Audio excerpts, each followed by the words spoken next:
Subject specific కార్యక్రమాలకు స్వాగతం. ఈరోజు ఇంగ్లీష్ పేపర్లో మనం డైరెక్ట్ స్పీచ్, ఇండైరెక్ట్ స్పీచ్ గురించి మాట్లాడుకుందాం.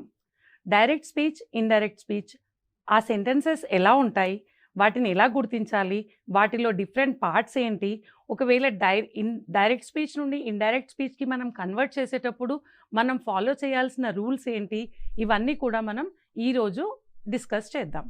ముందుగా అసలు డైరెక్ట్ స్పీచ్, ఇండైరెక్ట్ స్పీచ్ అంటే ఏమిటి ఒకసారి చూద్దాం. Direct speech and indirect speech. Father, వాళ్ళ కొడుకు Raghu, and Raghu's friend Harsha. So ఇక్కడ ఫాదర్ ఏమంటున్నాడు? I have brought chocolates for you. What this could be? ఇది డైరెక్ట్గా ఫాదర్ తన కొడుకుతో మాట్లాడే మాటలన్నమాట. Next, let us have a look at this. My father had brought chocolates for me. ఎవరు చెప్తున్నారు ఇది? రఘు హర్షకి చెప్తున్నాడు. ఇదేంటి? ఇండైరెక్ట్. ఇప్పుడు చూడండి, ఫాదర్ రఘుతో డైరెక్ట్గా అన్న మాటల్ని రఘు హర్షతో రిపీట్ చేసి చెప్తున్నాడు. సో ఇది ఇండైరెక్ట్ స్పీచ్ అవుతుంది. ఫాదర్ రఘుతో అన్నమాట డైరెక్ట్ స్పీచ్ అవుతుంది. ఇప్పుడు వీటిని గురించి ఇంకొన్ని డీటెయిల్స్ మనం తెలుసుకుందాం. Look at the sentences here. Father said to Raghu, I have brought chocolates for you. Raghu told Harsha that his father had brought chocolates for him. So ఇక్కడ మనం చూస్తున్నాం స్పీకర్ మాట్లాడే మాటలని చేంజ్ చేయడం జరిగింది ఇక్కడ. సో ఈ చేంజెస్ ఎలా జరుగుతాయి, దేంట్లో డైరెక్ట్ స్పీచ్లో ఎలా ఉంటుంది, ఇండైరెక్ట్ స్పీచ్లో ఎలా ఉంటుంది, ఆ కన్వర్షన్ ఎలా జరుగుతుంది అనేది మనం డీటెయిల్గా చూద్దాం.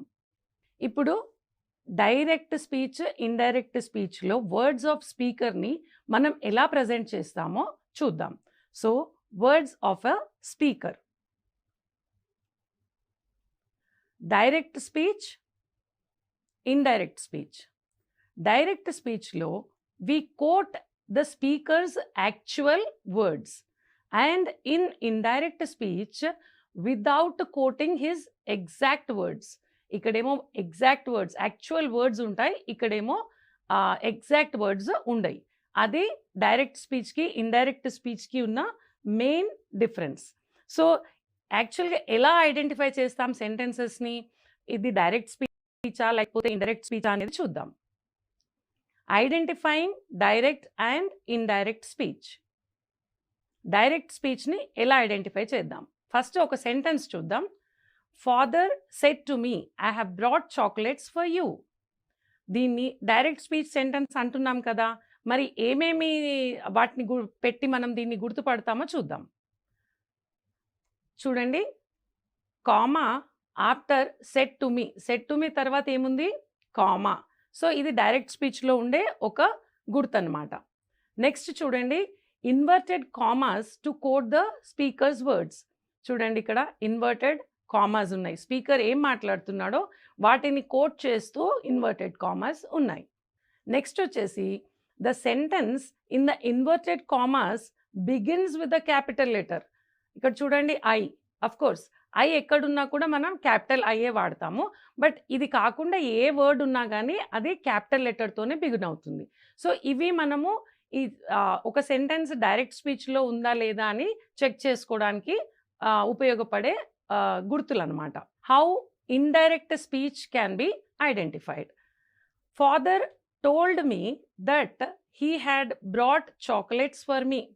ఇది ఇండైరెక్ట్ స్పీచ్ అంటున్నాం, మరి దీన్ని ఎలా గుర్తుపడతాం? చూడండి, no inverted commas. Do you find any inverted commas here? No.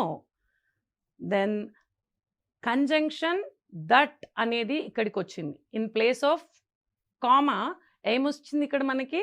That అనేది వచ్చింది. ఇక్కడ comma missing. Then change of pronouns. చూడండి, అక్కడ ఐ అనేది హీ అయింది. అట్లా ప్రొనౌన్స్ కూడా చేంజ్ అవుతాయి. వీటి గురించి మనం ఇంకా డీటెయిల్గా తెలుసుకుందాం. Change of tense. ఇక్కడ హ్యావ్ బ్రాట్ అనేది హ్యాడ్ బ్రాట్ అయ్యింది. So change of tense, change of pronouns గురించి మనం ఇంకొంచెం డీటెయిల్గా తెలుసుకుందాం. సో ఇప్పుడు డైరెక్ట్ స్పీచ్, ఇండైరెక్ట్ స్పీచ్లో ఉండే సెంటెన్సెస్ని మనం ఎలా గుర్తుపట్టాలో చూసాం. మనం next important parts of a direct sentence చూద్దాం. దాంట్లో 2 ఇంపార్టెంట్ పార్ట్స్ ఉంటాయి. ఒకటి రిపోర్టింగ్ వర్బ్, ఇంకొకటి రిపోర్టెడ్ స్పీచ్. రిపోర్టింగ్ వర్బ్ అంటే స్పీకర్, లిసనర్ రిలేటెడ్ వర్డ్స్ ఉంటాయి కదా, వాటిని మనం రిపోర్టింగ్ వర్బ్ అంటాం. రిపోర్టెడ్ స్పీచ్ ఏమిటి? ఇది బాగా గుర్తుపెట్టుకోవాలి. Exact words of the speaker. Speaker ఏం మాట్లాడుతున్నాడో ఆ ఎగ్జాక్ట్ వర్డ్స్ని మనం రిపోర్టెడ్ స్పీచ్ అంటాం. ఎగ్జాంపుల్స్ చూద్దాం.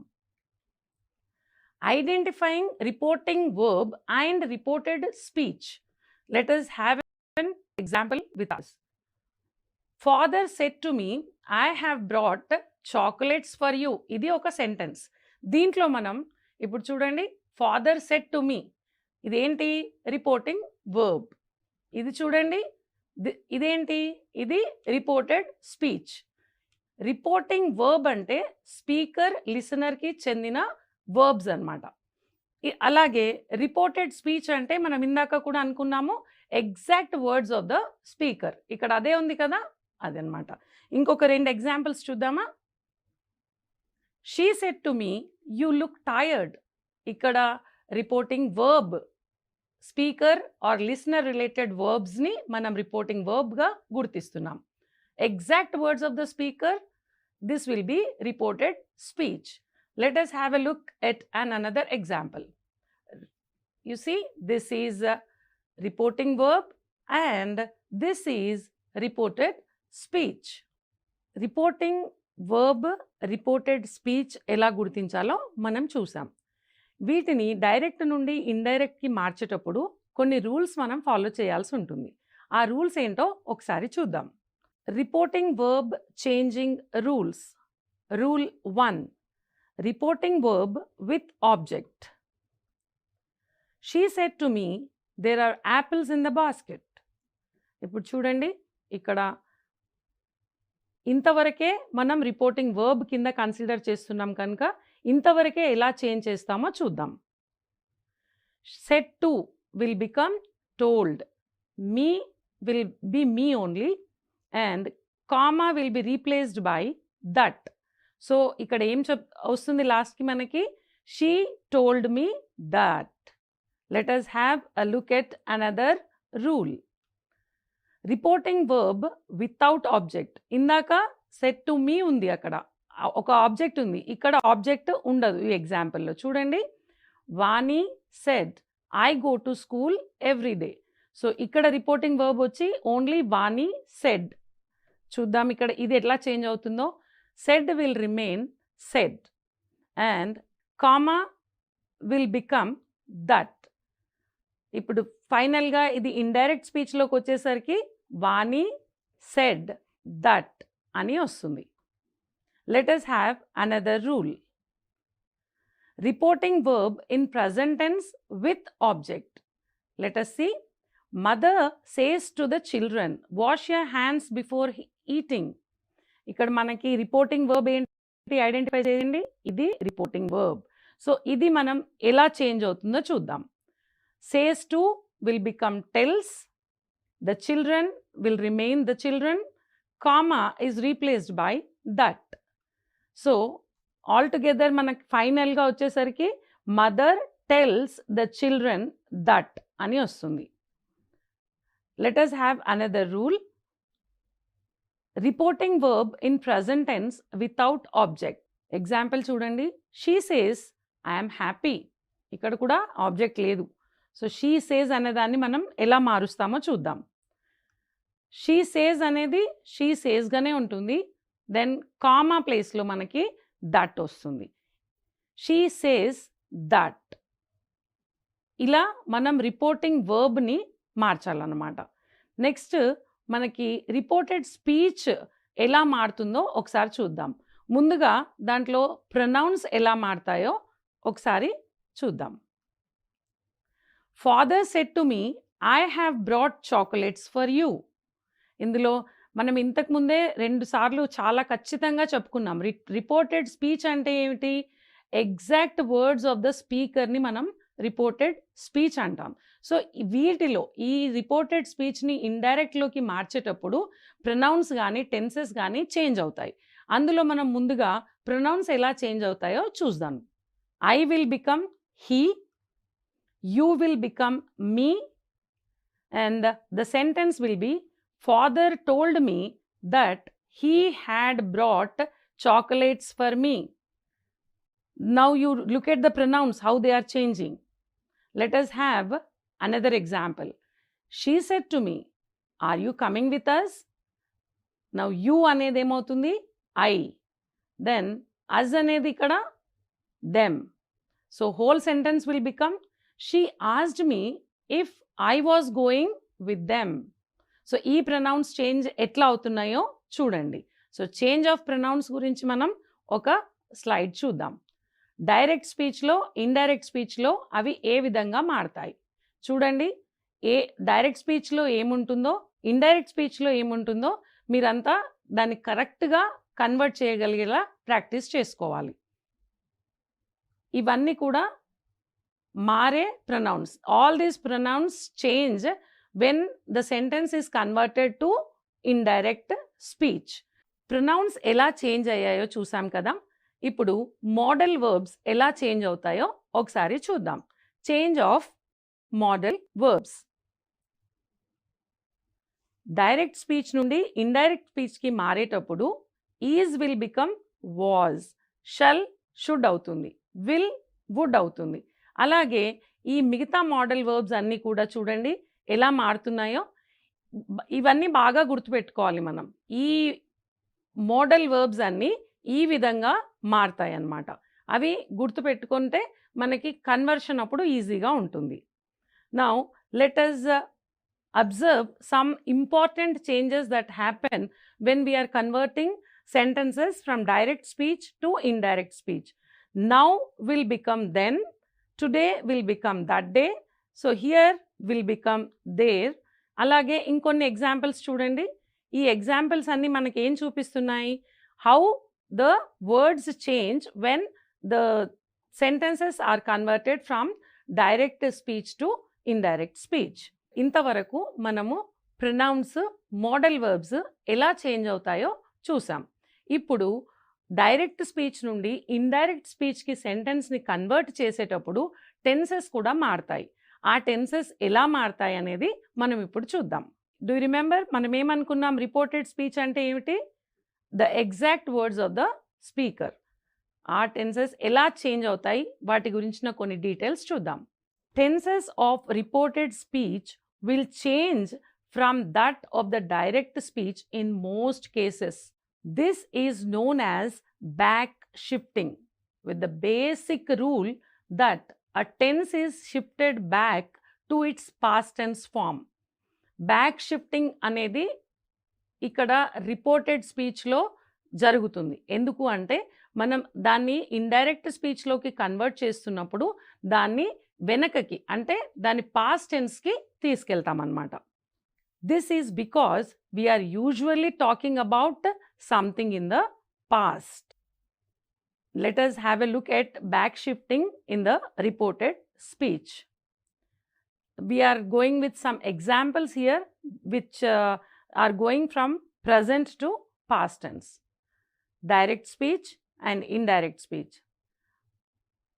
She said, I am ready. What could be the indirect speech?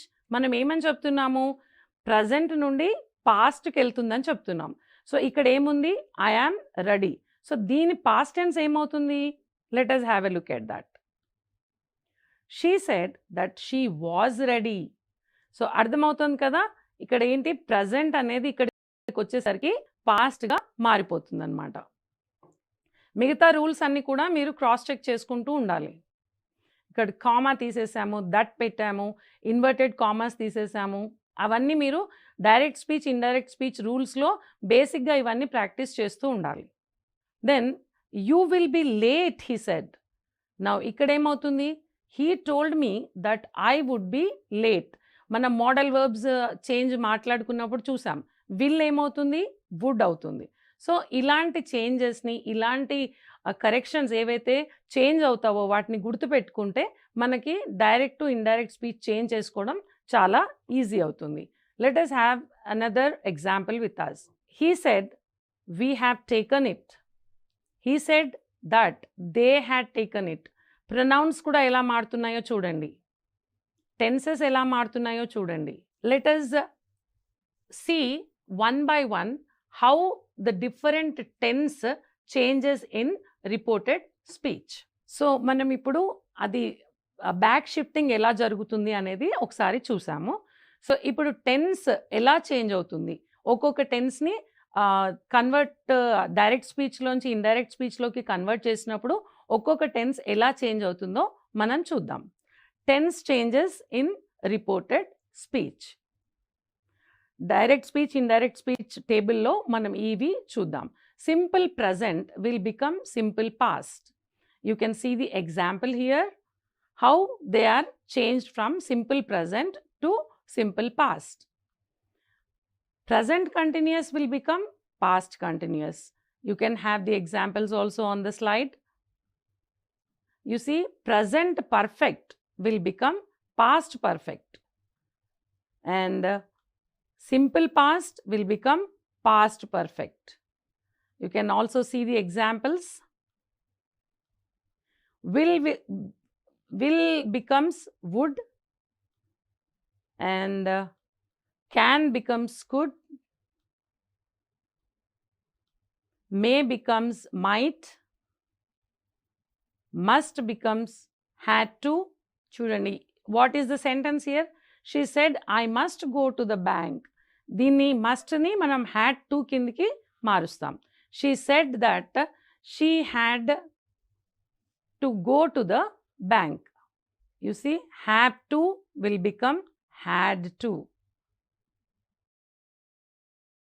We have seen how the tenses change from direct to indirect. We also have seen in the previous episodes that there are different types of sentences. How the speech changes in different types of sentences, ఇప్పుడు మనం ఒకసారి చూద్దాం. Change of speech in types of sentences. Interrogative sentences. ఆ క్వశ్చన్స్లో ఏమవుతుంది, direct నుండి ఇండైరెక్ట్కి మార్చేటప్పుడు ఎక్కడైతే మనకు reporting questions ఉంటాయో అవి కొన్ని వర్బ్స్తోని రీప్లేస్ అవుతాయి, such as asked, enquired, etcetera. ఒకసారి ఎగ్జాంపుల్ చూద్దాం. He said to me, what are you doing? He asked me what I was doing. Let us have another example. Where do you live? Asked the stranger. The stranger inquired where I live. So ఇక్కడ చూడండి, asked, inquired అనే క్వశ్చన్కి సంబంధించిన పదాలని మనం ఇక్కడ వాడుతూ convert చేస్తున్నాం అన్నమాట. అలాగే ఒకవేళ క్వశ్చన్ వర్డ్ లేదు, ఇందాక వేర్ డూ యూ లీవ్ అని, వాట్ అని అట్లాంటి క్వశ్చన్ వర్డ్స్ ఉన్నాయి, కానీ ఒకవేళ క్వశ్చన్ వర్డ్ లేదనుకోండి, అలాంటి టైంలో మనం వెదర్ లేదా ఇఫ్ ఉపయోగించి కన్వర్ట్ చేయాలి. Let us have an example. He said to me, do you like coffee? ఇక్కడ మన క్వశ్చన్ వర్డ్ లేదు, సో ఇది కన్వర్ట్ చేసేటప్పుడు he asked me if I liked coffee. Let us have another example. She said to me, did you see my cat? She asked me if I had seen her cat. So ఎక్కడైతే మనకు question words లేవో అక్కడ weather లేదా if ఉపయోగించాలి. ఇంకో type of sentence చూద్దాం, exclamatory sentences. ఎక్స్క్లమేషన్స్ తెలుసు కదా, సడన్ ఎక్స్ప్రెషన్స్ ఉంటే వాటిని ఎక్స్క్లమేషన్స్ అంటాం. సడన్ ఎక్స్ప్రెషన్స్ అంటే ఎలాంటివి మనకు తెలియను అనమాట, అనుకోకుండా చెప్పే ఎక్స్ప్రెషన్స్. అది సంతోషం, బాధ, సర్ప్రైజ్ అంటే జాయ్, సారో, సర్ప్రైజ్ లాంటివి అవ్వచ్చు. అలాంటి టైంలో మనం ఎక్స్క్లెయిమ్డ్ అనే పదాన్ని వాడతాం. చూడండి, they said hurrah we have won the game. They exclaimed with joy that they had won the game. Exclaimed. Let us see another example. She said, oh, I lost my purse. She exclaimed with sorrow that she had lost her purse. So exclamatory సెంటెన్సెస్లో exclaimed అనేది వాడచ్చు అనమాట. The next sentence we are going to see are the imperative sentences. Now, in these sentences, what do we have? We have requests, orders and suggestions. So, ivi marchetappudu verbs such as requested, advised, suggested, warned, etc. are used. Let us see. Teacher said to Ram, do not waste your time. So ఇది ఏంటి, teacher ఏం చెప్తున్నారు, ఒక advise ఇస్తున్నారు. So teacher advised him not to waste his time. ఇంకో example చూద్దాం. The old man said to the girl, please help me. ఇక్కడ ఏముంది, ఒక రిక్వెస్ట్ ఉంది. సో ఈ సెంటెన్స్ ఎలా మారుతుందో చూడండి. The old man requested the girl to help him. Now let us have a look at how assertive sentences, that is statements, change in the speech. In reporting assertive sentences, an apt verb is used to convey the meaning. Manamu interrogative, exclamatory, imperative sentences చూసాం. వాటితోని ఒక రకమైన words associate అయి ఉంటాయి. Assertive sentences అంటే అవి statements. వాటికి చాలా రకాల వర్బ్స్ మనం అక్కడ వాడుతూ ఉండాలి. అయితే సెంటెన్స్ని డైరెక్ట్ నుండి ఇండైరెక్ట్కి కన్వర్ట్ చేసేటప్పుడు అక్కడ ది మోస్ట్ యాప్ట్ వర్బ్ ఏముంటుందో అది చూసి దాన్ని ప్రకారంగా వాడితే ఇంకా ఎగ్జాక్ట్ సెన్స్ ఆఫ్ డైరెక్ట్ స్పీచ్ని మనం ఇండైరెక్ట్ స్పీచ్లో చెప్పగలుగుతాం అన్నమాట. ఇప్పుడు let us have a look at the slide here. She said to me, I am writing a letter now. This is a very simple statement and you can use she told me. ఇక్కడ second example చూడండి. He said the fan in the library is not working. So even though this is an assertive sentence, this is a declaration, ఇక్కడ ఏమవుతుంది, fan పని చేయట్లేదు అని ఒక complaint చెప్తున్నాడు అతను. So what is the apt verb to be used here? Let us have a look. He complained that the fan in the library was not working. So ఇక్కడ most apt word ఏంటి, complaint. So అలా అక్కడ ఏం జరుగుతుంది, సెంటెన్స్లో ఏం express చేస్తున్నాం అనే దాన్ని బట్టి మనం కరెక్ట్ వర్బ్ని ఇండైరెక్ట్ స్పీచ్లో వాడాలన్నమాట. Universal truths, historical events and habitual actions are reported as they are. అంటే ఇక్కడ యూనివర్సల్ ట్రూత్స్ కానివ్వండి, హిస్టారికల్ ఈవెంట్స్, లేకపోతే హ్యాబిచువల్ యాక్షన్స్ ఏవైతే ఉంటాయో మనవి, వాటిని ఏమాత్రం టెన్స్ చేంజ్ చేయకుండా వాటిని అలాగే మనం ఇండైరెక్ట్ స్పీచ్లో చూపించాలి. మనం ఇంతకుముందు రూల్స్ మాట్లాడుకున్నాం. ఒకవేళ ఏ టెన్స్ ఉంటే బ్యాక్ షిఫ్టింగ్ అని మాట్లాడుకున్నాం. ఎక్కడైతే ప్రజెంట్ టెన్స్ వాడుతున్నామో అక్కడ మనం దాన్ని బ్యాక్ షిఫ్టింగ్లో పాస్ట్కి తీసుకెళ్తున్నాం. సో బట్ ఇక్కడ అన్ని రూల్స్కి ఒక ఎక్సెప్షన్ ఉన్నట్టే ఇక్కడ కూడా ఈ రూల్కి ఒక ఎక్సెప్షన్ ఏంటంటే, యూనివర్సల్ ట్రూత్స్, హ్యాబిచువల్ యాక్షన్స్ ఇట్లాంటి వాటికి మనం టెన్స్ చేంజ్ చేయాల్సిన అవసరం లేదు. సో ఎలా ఉన్నాయో వాటిని అలాగే రిపోర్ట్ చేస్తాం. So let us have a look at the examples. Ravi said, knowledge is power. This is a universal truth. So దాన్ని మళ్ళీ మనం అక్కడ టెన్స్ చేంజ్ చేయాల్సిన అవసరం లేదు. So what will be the indirect speech? Ravi said that knowledge is power. మనం మామూలుగా అయితే దీన్ని వాజ్ అని మారుస్తాం. But because this is universal truth, that rule is not applicable here. This is an exception. You see, she said, I walk 10 km daily. This is an habitual action. So, she said that she walks 10 km daily. So, ఈ rules, exceptions వీటినన్నిటిని మనం చాలా జాగ్రత్తగా గుర్తుపెట్టుకోవాలన్నమాట. So మనం ఇప్పుడు direct speech, indirect స్పీచ్కి సంబంధించి ఒక summary లాగా చూద్దాం. చూడండి, direct speech, indirect speech. Direct స్పీచ్లో రిపీట్స్ ద వర్డ్స్ స్పోకెన్ ఏవైతే ఉంటాయో ఆ exact words of the speaker are repeated. But in indirect speech they are reported. So ఇక్కడ ఇది బాగా గుర్తుపెట్టుకోవాలి. రిపీట్స్ ఎగ్జాక్ట్ వర్డ్స్, ఇది రిపోర్ట్స్ ద వర్డ్స్ స్పోకెన్. ఇప్పుడు ఒక 6 స్టెప్స్‌ని మనం చూద్దాం. దాని వలన మనకి డైరెక్ట్ స్పీచ్ నుండి ఇండైరెక్ట్ స్పీచ్‌కి ఎలా కన్వర్ట్ చేయాలి అనేది ఒక ఈజీ ఫార్ములా లాగా గుర్తుండిపోతుంది. ఈ 6 స్టెప్స్ ప్రాసెస్ ఏంటో ఒకసారి చూద్దాం. First one is remove the comma and the quotation marks. Direct నుండి ఇండైరెక్ట్‌కి మనం కన్వర్ట్ చేసేటప్పుడు, సెంటెన్స్‌ని చేంజ్ చేసేటప్పుడు ఫస్ట్ మనం ఏం రిమూవ్ చేయాలి? కామా రిమూవ్ చేయాలి, కొటేషన్ మార్క్స్ రిమూవ్ చేయాలి. ఫస్ట్ స్టెప్ ఇది. Next is change the reporting verb. Speaker, listener related వర్బ్స్‌ని ఇందాక గుర్తుపెట్టుకున్నాం కదా మనం. వాటిని ఇక్కడ చేంజ్ చేయాలి. నెక్స్ట్ వచ్చేసి యూజ్ కంజంక్షన్ దట్. దట్ అనే కంజంక్షన్ని కూడా మనం ఇండైరెక్ట్ స్పీచ్‌లో వాడాలి.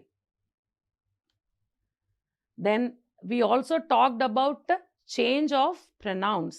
ప్రొనౌన్స్‌ని కూడా మనం చేంజ్ చేయాలి. టెన్సెస్ ఎలా చేంజ్ అవుతాయి, టెన్సెస్‌కి సంబంధించిన చేంజెస్ ఎలా చేయాలి అనేది కూడా మనం చూసాం. సో, టెన్స్ కూడా మనం చేంజ్ చేయాలి.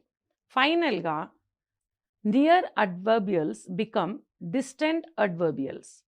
సో, మనం చూసాం కదా, హియర్ అనేది దేర్ అవుతుంది, నౌ అనేది దెన్ అవుతుంది. సో, అలాంటివి కూడా మనం గుర్తుపెట్టుకొని చేయాలన్నమాట. చూడండి, ఈ 6 స్టెప్స్ ఏవైతే ఉన్నాయో, ఈ 6 స్టెప్స్‌ని మనం కనుక జాగ్రత్తగా ఫాలో చేసినట్లయితే డైరెక్ట్ స్పీచ్ నుండి ఇండైరెక్ట్ స్పీచ్‌కి సెంటెన్సెస్ కన్వర్ట్ చేయడం అనేది చాలా ఈజీగా జరిగిపోతుంది. ఇప్పుడు దీనికి సంబంధించిన కొన్ని మోడల్ క్వెషన్స్‌ని మనం చూద్దాం. Let us have a look at the model questions. They said to me, we have taken their book. దీనికి సంబంధించిన ఇండైరెక్ట్ స్పీచ్ ఏమై ఉంటుంది చూడండి. They said to me, we have taken their book. మనం ఫస్ట్ స్టెప్ని చూస్తే కనుక కామా, ఇన్వర్టెడ్ కామాస్ అన్నిట్లలో కూడా రిమూవ్ అయిపోయి ఉన్నాయి. So that rule is met with. మళ్ళీ నెక్స్ట్ చూద్దాం, దట్ ఎక్కడుంది? అమ్మో, మూడిట్లలో కూడా దట్ ఉంది. సో ఏమి ప్రొనౌన్స్, టెన్స్ కూడా చూడాలి కదా మనం. So they said to me, so ఇక్కడ దే టోల్డ్ మీ, ఇది కరెక్ట్గానే వస్తుంది. We have taken their book, so ఇక్కడ వి సేమ్ వస్తుందా? హ్యావ్, హ్యాడ్ అవుతుంది చూడండి. Then their book will become their book only. So what is the correct answer here? You see, they told me that they had taken their book. Next example, you said to Kapil, I shall give you the pen. మీకు గుర్తుంది కదా, shell ఏమవుతుంది? Should అవుతుంది. ఈ comma వెళ్ళిపోతుంది, inverted commas వెళ్ళిపోతాయి. ఇట్లాంటివన్నీ దృష్టిలో పెట్టుకొని మనం ప్రొనౌన్స్ చేంజ్ చేయడము, టెన్సెస్ చేంజ్ ఎలా అయింది, ఇవన్నీ కరెక్ట్గా దృష్టిలో పెట్టుకొని కరెక్ట్ ఆన్సర్ని ఐడెంటిఫై చేయాలి. మనం చూసేటప్పుడే చూసుకోవాలన్నమాట, ఇది కరెక్ట్గా ఈ సెంటెన్స్ ఏం ఎక్స్ప్రెస్ చేస్తుంది, ఆ ఎక్స్ప్రెస్ చేసిన దాన్ని మనం ఎలా గుర్తిస్తాం ఇచ్చిన 4 ఆప్షన్స్లోంచి అనేది చూద్దాం. ఇప్పుడు చూడండి, 4 ఆప్షన్స్ ఉన్నాయి మనకు. There are 4 options here. దీంట్లోంచి ఏది కరెక్ట్ అనేది చెక్ చేద్దాం. చూడండి, you told Kapil that you should give him the pen. ఇక్కడ ఎవరు చెప్పారు? You. And you direct speaker కనుక ఏం మాట్లాడుతుంది? ఐ అంటుంది. సో ఐ ఏమవుతుంది ఇక్కడ వచ్చేసరికి? యూ. షల్ ఏమవుతుంది? షుడ్. ఇట్లాంటివి గుర్తుపెట్టుకోండి. అండ్ యూ ద పెన్ అంటే కపిల్కి ఇస్తున్నందుకు ఆ ప్రొనౌన్ కూడా మనకి ఇక్కడ హిమ్ అని చేంజ్ అవుతుంది. సో ఇలాంటివి మీరు ఎగ్జాంపుల్స్గా గుర్తుపెట్టుకొని ప్రాక్టీస్ చేస్తూ ఉండాలి. సో ఇలా మీరు ప్రొనౌన్స్, టెన్సెస్ అన్నీ కూడా చెక్ చేసుకుని దాని కరెక్ట్ సెంటెన్స్ని ఐడెంటిఫై చేయాలి. Let us have a look at some more examples. చూడండి, the teacher said to the pupils, listen. Look at the options here. And what could be the correct answer? The teacher asked the pupils to listen. Let us have another example. Ishwar said, the sky is blue. Look at the options here. ఇది universal truth అనుకున్నాం కదా. So ఇక్కడ is అనేది is లాగానే ఉంటుంది, ఇక్కడ tense ఏమీ change కాదు. So what is the correct sentence for this? Yes. Now let us have another example. ఇక్కడ చూడండి, మనకి ఇండైరెక్ట్ స్పీచ్లో ఇచ్చారు, దాని యొక్క డైరెక్ట్ స్పీచ్ని మనం ఐడెంటిఫై చేయాలి. Let us have the options. And what is he saying here? The apt verb మనం ఇక్కడ వాడుతున్నాం, prayed. సో ఇక్కడ చూడండి, ప్రేయర్కి సంబంధించిన సెంటెన్స్ ఏది ఇందులో, విషింగ్కి సంబంధించినది, అది చూసి మనం కరెక్ట్గా ఐడెంటిఫై చేయాలి. So what is the correct answer here? It is, I said might your mother recover soon. So ఇక్కడ ప్రే చేస్తున్నాడు కనుక ప్రేడ్ అనే వర్బ్ మనం ఇక్కడ వాడాం. సో ఈరోజు ఎపిసోడ్లో మనం డైరెక్ట్ స్పీచ్, ఇండైరెక్ట్ స్పీచ్, వాటిని ఎలా గుర్తించాలి, దాంట్లో రిపోర్టింగ్ వర్బ్ అంటే ఏంటి, రిపోర్టెడ్ స్పీచ్ అంటే ఏమిటి, వాటిని ఎలా గుర్తించాలి, వాటిని కన్వర్ట్ చేసేటప్పుడు ఎలాంటి రూల్స్ పాటించాలి, ప్రొనౌన్స్ ఏ విధంగా చేంజ్ అవుతాయి, టెన్సెస్ ఏ విధంగా చేంజ్ అవుతాయి, మోడల్ వర్బ్స్ ఎలా చేంజ్ అవుతాయి, మరి అలాగే అడ్వర్బియల్స్, నియర్ అడ్వర్బియల్స్ వచ్చి డిస్టెంట్ అడ్వర్బియల్స్గా ఎలా మారుతాయి, ఇలాంటి రూల్స్ అన్నీ కూడా మనం చూసాం. అలాగే ఇంకొన్ని మోడల్ క్వశ్చన్స్ కూడా మనం అనలైజ్ చేసాం. సో ఈ విధంగా ఈ రూల్స్ అన్నీ పాటిస్తూ మీరు వీటిని ప్రాక్టీస్ చేస్తే డైరెక్ట్ స్పీచ్, ఇండైరెక్ట్ స్పీచ్ మీద మీరు పట్టు సాధించినట్లే. ఇంకొక ఎపిసోడ్తో మళ్ళీ మీ ముందుకు వస్తాను. అంతవరకు సెలవు. నమస్తే.